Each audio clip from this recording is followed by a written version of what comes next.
The other story I want to tell is about a professor I had at the University of Alberta in 1957, I guess, when I was a first-year student.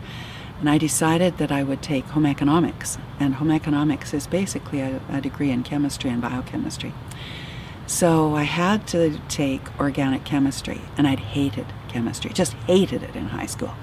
Got into this organic chemistry class and learned more philosophy and theology in that class than ever again in my life.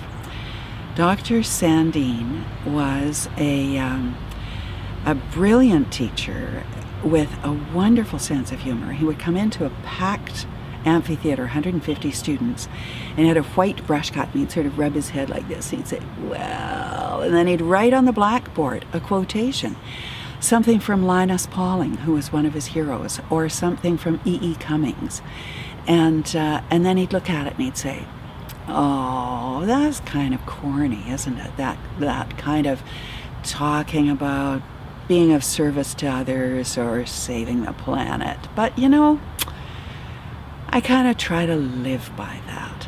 And then he'd go on and teach chemistry.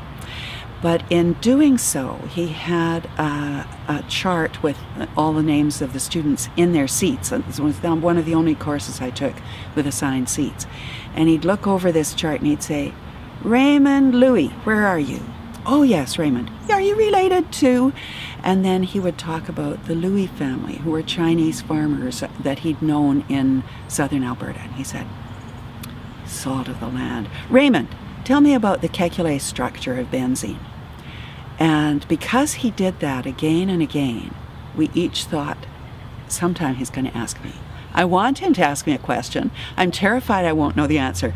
I want him to ask so that I'm known to him. And in waiting to be asked a question, of course, you have to do a huge amount of preparation for his class. So everyone in that class memorized the textbook, memorized the notes. He could not nail anyone with a question they couldn't answer. I can still remember the Kekulé structure of benzene.